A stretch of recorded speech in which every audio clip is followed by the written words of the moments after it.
In the that year between college and graduate school, I was a newspaper reporter, but I also um, had my shot at professional baseball. I went to I was invited to spring training with the Kansas City Royals down at their Sarasota, Florida uh, rookie camp, and they ended up suggesting some other line of work for me.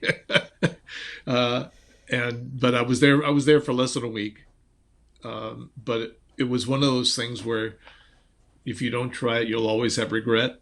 And I had the opportunity, so I went, and then that was what really started to get me. After that fell apart, I really focused on on music and graduate work at the University of Southern California. I got my master's degree there in instrumental conducting, and spent some time collecting my rejection letters from jobs I was applying to, like so many of us.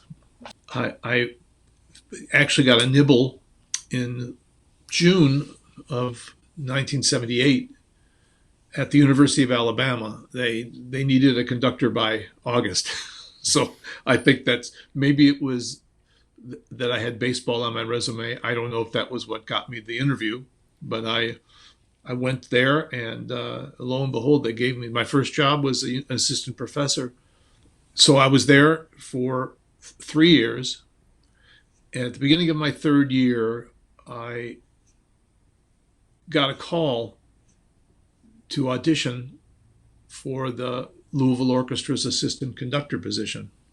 And the reason this happened is this magical set of serendipity and friendship that came along, because the conductor of the Louisville Orchestra was a gentleman named Akira Endo, and Akira had only a 3 year tenure with the orchestra, but he was a Southern Los Angeles kid, and he had been at University of Long Beach and some other, and knew the scene there. On tour at the same time, on tour of the country, was a gentleman named Helmut Rilling, and he was going around the country conducting the Bach B minor Mass, and he took the Los Angeles Chamber Orchestra with him and his chorus wherever he went. Rilling was a Bach specialist, and they were in Austin, Texas, from one of their tour stops.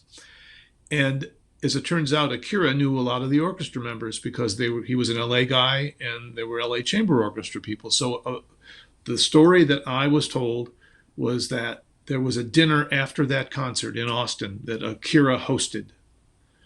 And at that dinner were members of the LA Chamber Orchestra, several of whom were my buddies from USC.